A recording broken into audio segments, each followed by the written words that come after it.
guys, it's May with Markets with May and our friends at Gula. And it is September 6th, the day after Labor Day. And what a strange day. You can kind of tell that people are not quite back from vacation and the market's just doing whatever it feels like doing. I'm going to share my screen. Past performance is not indicative of future returns.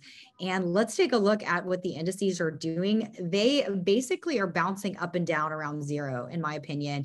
And that bounce is a lot more than it has been traditionally because it can be almost 1%, which is, if you annualize that out by multiplying it by the square root of 256 for trading days, is usually what people do. So you're multiplying by 16 essentially.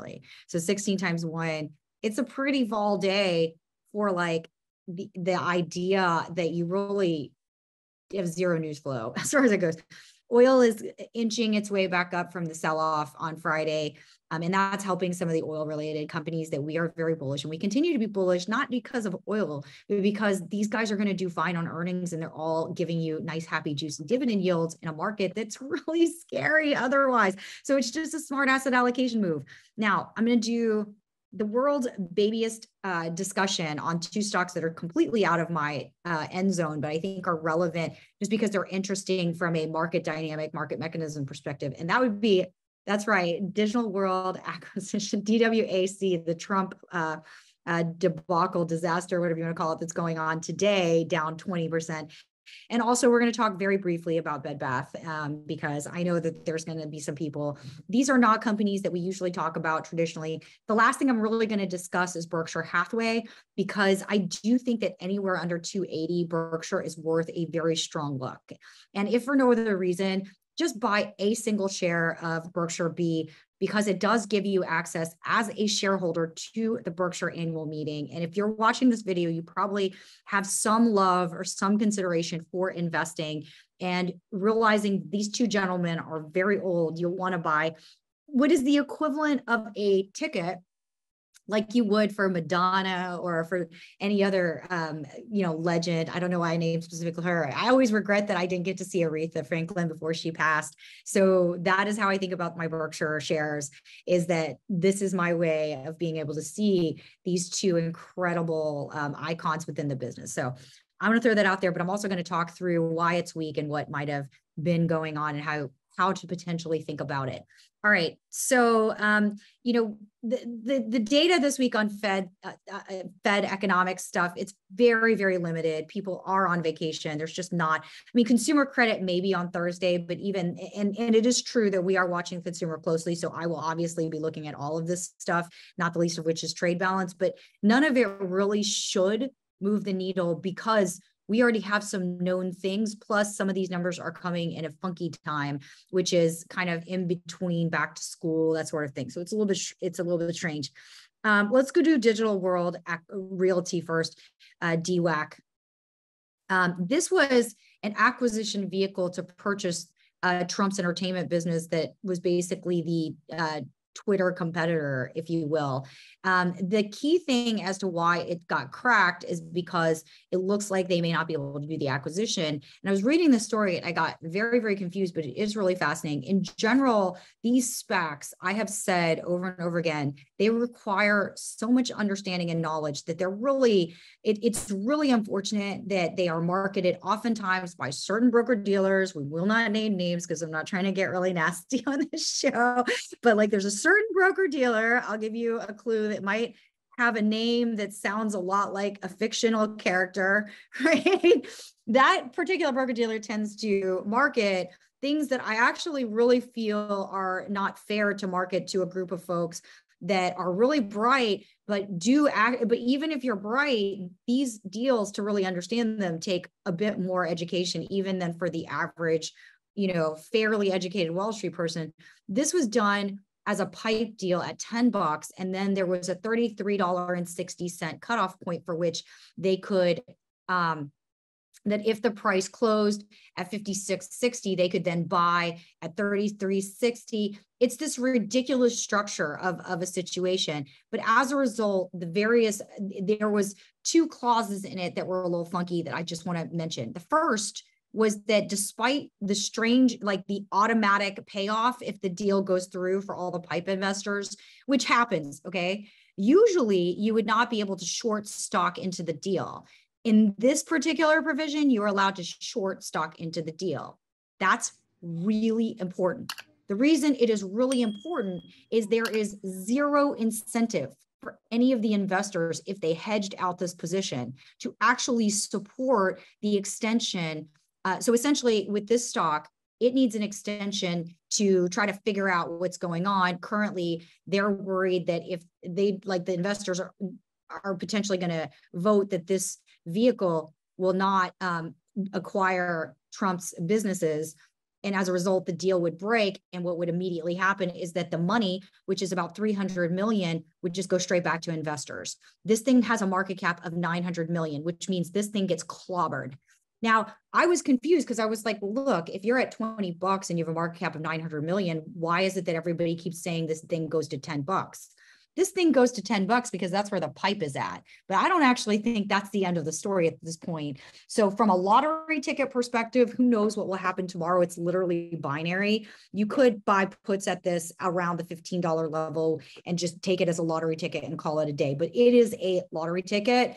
But I really wanted to show it to highlight that these SPACs, as much as people want to pretend like they're like definable risks and all that stuff. And at the time, in fairness, it was the right thing for people to do. Buy this, short the stock, have somewhat of a risk-free situation, except that you would just have to be very aggressive as that stock moved over $56 to cover it in time to not have a massive margin call. So there's that. And if you look at the stock, it traded that way. But honestly, all of this, I think, is just the worst type of market behavior. Like this structure plus the way this trades and how high this market cap has gotten, it's all just, to me, disturbing that this is actually legal. And in fact, all of these structures are not the worst culprits of things that the SEC should just take a look at, quite frankly, but is what it is. If this thing gets busted through, at a minimum, it's headed to 10. My suspicion is it heads even worse than that, because there really isn't. Look, this thing literally just raised capital, spent money to get deals done, and then held all the other cash in escrow. The money held in escrow is 293 million, plus or minus. Okay, like this thing is a $900 million market cap. It shouldn't have that, because there is no value that can happen unless something happens further from here. And because most of the big investors probably just want their money back on the pipe at this point, they're not incentivized, especially if they put on the short position, to do anything but let it go. So this is a 50-50 chance still, because we won't know until we know. And just wanted to go over how crazy these SPACs are. Just beware of it if you're trafficking in this area. Make sure you understand literally all the terms. Bed Bath & Beyond, the worst possible news this weekend. I'm still reading through to try to better understand the drama that is playing out. I mean, so sad, because he doesn't seem like he was a particularly old man, at least for me, because I'm already, middle-aged myself. So I'm not really, like, when I see someone with a number that isn't double mine, I'm always really disturbed by it. Nonetheless, Bed Bath & Beyond is a turnaround story. The new CEO was put in June, and she's been trying to figure out how to move going forward, what really happened. And you can kind of see it here. If you go look at the balance sheet as well, it'll make more sense.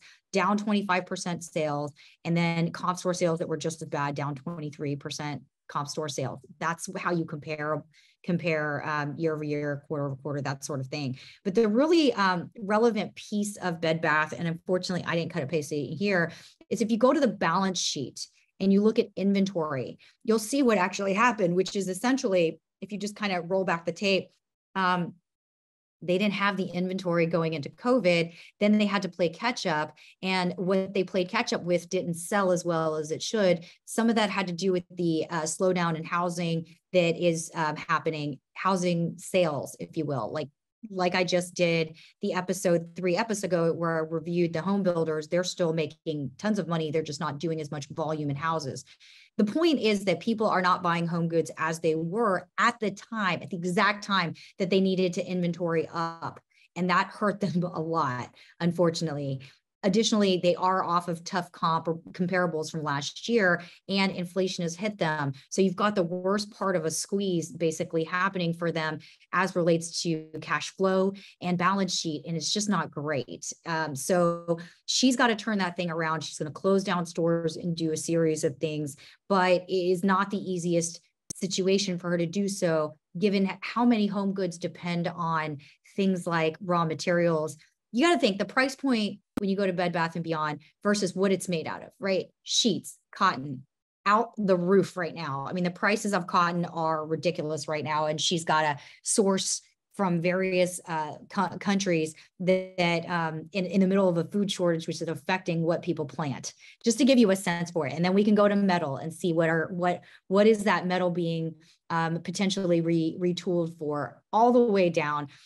It's not the easiest situation. And then she's got to be competitive against imports as well as online and all that other stuff.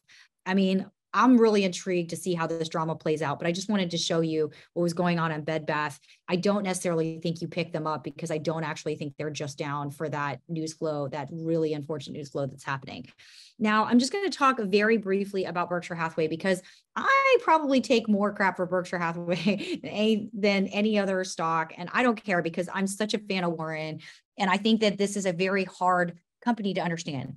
It always is intriguing to me because people will look at the private equity companies and then they'll somehow look at Berkshire and not do the same kind of statement, which is these are really hard to understand. And they should, because Berkshire is essentially probably it's one of the few, they call it multi something financials, but essentially it's an insurer that uses private investments for the most part to pay for any type of liability, or private investments to basically handle the float. So it writes a bunch of premiums, it takes in your money, it has to make money with that money. And then it also, just for liquidity purposes, has a equity portfolio attached to it. Now, I've had people scream at me and be like, "Nay, the equity portfolio is the bulk of the assets." No, it's not. Okay, here's the line item. You just go to the balance sheet. You will see investments in equity securities. You will take this number, you will divide it by total assets, which is this number 909, and you will get 35%. So 35% of the book is liquid equity shares. Now, we all know that he does not buy and then sell in the same year. He buys it, he holds it. He's also very interested in the dividend that he's receiving, but there's no selling.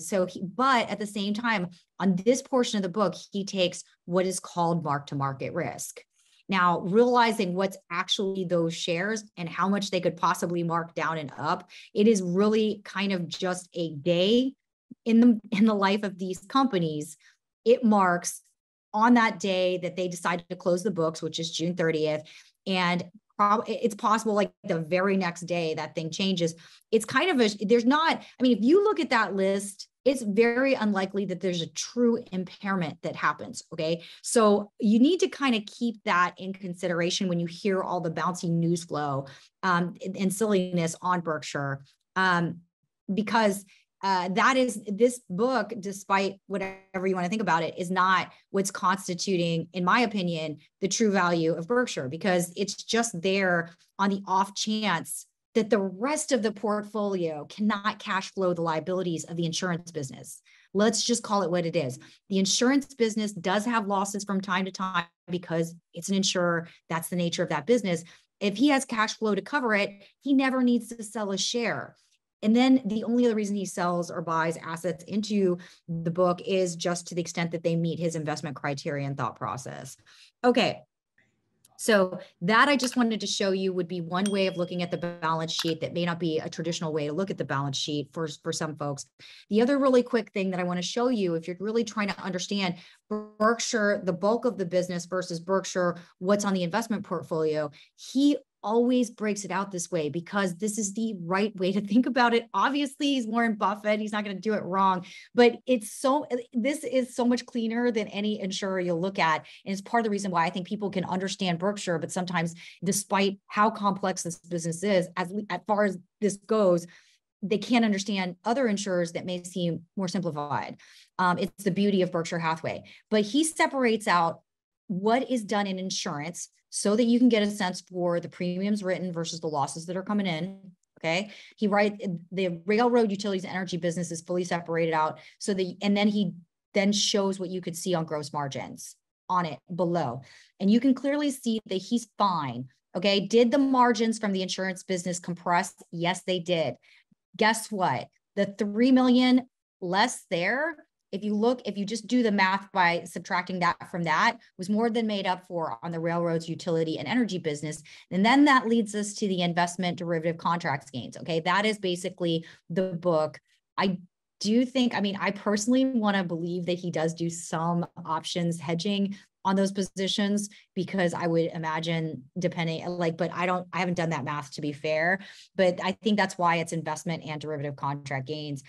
But I do know that too, with some of these other businesses on the energy side, there are some just every day, which you would anticipate hedging of raw materials. So realize that's in there too.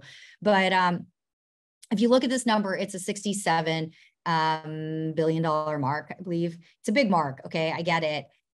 Versus a gain from last year. And that's why you end up with what looks like a net earnings loss for Berkshire Hathaway. But if you realize that if you back out the 66, you'll realize it's more like a 23 billion gain on the bottom, right? So that if you, given that he's not actually taking that loss or doing anything with those shares, you could also think about it that way. And then against this 28, realize that he had a mark-to-market gain of 27. So if you wanted to just, what is going on sans without this whole investment book, which is basically just sitting there for kind of liquidity purposes, if you will, more than that's the way I see it. Maybe other people don't see it that way, but I see it just as flat out liquidity purposes, even though there sure is a lot of attention given to the names in that book. If you just want to back that out because of the nature of timing on investments, then the rest of the company was actually wildly profitable this quarter. So realize that. Now, oh, and I keep saying Berkshire B. Obviously, the 10K is the same for A shares or B shares, but most people are going to be in the B shares. If you're an A shareholder, all of this holds true as well. And I want to personally thank you, A shareholders, if you're actually bothering to watch me. That's amazing. But just know that this holds true whether you're an A share or B shareholder. But you only need a B share, which is not half, like if you're an A shareholder, that's $500,000 almost. And if you're a B shareholder, it's $300, a little bit under. And I really recommend right at this particular point in history that I'm recording this video, anything under 280 is probably a decent place to try to just acquire some shares. Okay, last thing I just really want to mention is cash flow. You do have to look at the cash flow statement when you see these marks, when you see whatever's going in underwriting losses, because he'll always tell you what he had to spend in insurance losses and loss adjustment expenses. That's a line item. So it's 13 billion. And that you can just take a look at the cash flow statement and you can see that you got to add back in, you know, adjustments. Like obviously this investment gain is $68 billion, DNA, right? Because that's a non-cash expense, right? And then so on and so forth. And you'll see that he's got plenty of cash to cover that, that investment loss. So it's not like there's nothing really wrong with this company. The impairment charges, as much as it is annoying, it's not a real meaningful impairment. And realize that the opposite is true from a cash flow perspective. In previous quarters, you know, he's got to remove because they're, you know, it's non-cash. So I just wanted to go through that briefly. Oh, you know what? I did have this is the balance sheet for Bed Bath & Beyond. I'm just going to go back to that really quick. Sorry. That's all I have on Berkshire. This is what I was trying to say. I didn't realize I did actually just have my slides out of order. But if you look at merchandise inventories, it will better illustrate. So this was 2021. They brought their inventories back up in February to 1.7, and they just given that they're just not getting the selling prices that they expected, so they've got to liquidate that. Plus, they've got the fact that they paid up for inventory. You can see the cash drawdown coming from that, which is a function of inflation, and that's a timing thing that is thematic across more than just Bed Bath & Beyond. It's just really bad at Bed Bath & Beyond. In other words, at the exact moment that you ran out of inventory, that's when prices went up a lot and you have to pay more for inventory, but now less people want inventory. So, okay, let me stop share and take any questions that might exist. Hey, David, happy Labor Day. David, I think you're on mute. I can't hear you. Oh, okay. Real quick on the Trump SPAC, I mean, is it based on his properties income or what are the assets? No, it's actually, the only thing they're trying to buy is his media business, the one that he created to compete with Twitter. Okay. I'm sorry, I'm laughing. No, it's all stupid. It's really stupid. And then there's supposed to be these other acquisitions. But right now, so maybe it could also be some properties, whatever, but that thing right now, if they approve, so there'll be an extension, the shareholders can vote as they wish to vote, right? And there's other people that are smarter because the videos on this, so this SPAC, I think, was created early last year, something like that. So there's videos on this of people that are far smarter on this name. I'll go ahead and give them full love and credit on that. But the whole thing with this thing is that if the DOJ decides to seize his assets or do anything just to be kind of a jerk about whatever else is going on, not to get political, it would be a really bad call for the shareholders to vote that they should just continue forward and grant a 1-year extension. And it's because of that. I think the only nuance that I'm really trying to say is it's because he, in theory, wrote in that you could short shares to hedge out your long exposure on that pipe, which those pipe holders are going to be some of the larger shareholders with voting rights. Because he did that, that usually would be the thing that would make shareholders really aggressive, because they'd be like, oh my God, my investment is going like to zero or going down significantly. I need to do something and become more activist. In this case, if you hedged it out so that it's a riskless transaction, you're not really incentivized as a shareholder to do anything but get your money back from the pipe. You know what I'm saying? Which means give me back my darn capital, So which in an environment like this, since those investors, I looked at the list, it's like K2, it's like all these fund of fund guys that probably want cash anyways to if they have to pay out for redemption. So this, to me, I mean, I have no idea how they're going to trade this. And obviously you've got some really strong people around the decision table that probably have really great relationships with the investors. So there's still, I'm putting odds at 50-50 that the shareholders are like, big fat no, you do not get the extension. Give me my money back. Right? Gotcha. Okay. Yeah, I mean, it's a lottery ticket. It will know by tomorrow. So it's a flat out lottery ticket at this point. Yeah. Bed Bath & Beyond. I mean, it's sad about that guy, but obviously he did something wrong. I mean, you never know though, because mental health is a real thing. That's why I don't want to jump. Oh, of course, yeah. So it's such a young, young, right? I'm 52. I'm knocking on that door in just a few years. Do you know what I'm saying? So I'm just and it's weird because I was listening to the call, because this is obviously not in my core space, but I'm listening to the call. I'm like, oh my God, this guy was alive 2 days ago. Do you know what I mean? It's kind of depressing, super depressing. But I know a lot of people think something was wrong with the stock, and it's always hard to jump to conclusions. But even without there being something terribly amiss, you still have a company that's in the middle of a turnaround and probably has 3 quarters to go before it can really turn itself around. And also this obviously will put some timing risk on no matter what, she's going to need to come to the market for capital, and she's definitely going to need to sell assets one way or the other to raise money for inventory or to raise money for the changes that she's looking to make.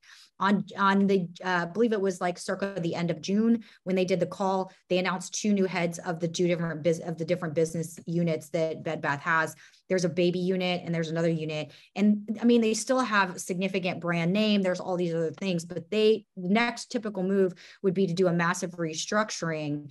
And that usually does not take a stock higher unless you have some really cool person. And I mean, you'd have to be if Bill Gates was CEO, then yeah, it would take the stock higher. But most average people that get in that role, despite being phenomenal business acumen, will need 2 quarters of this thing trading sideways to slightly down. They're a victim of Amazon, I guess, right? I mean, they're really, in this case, I almost want to say not exactly.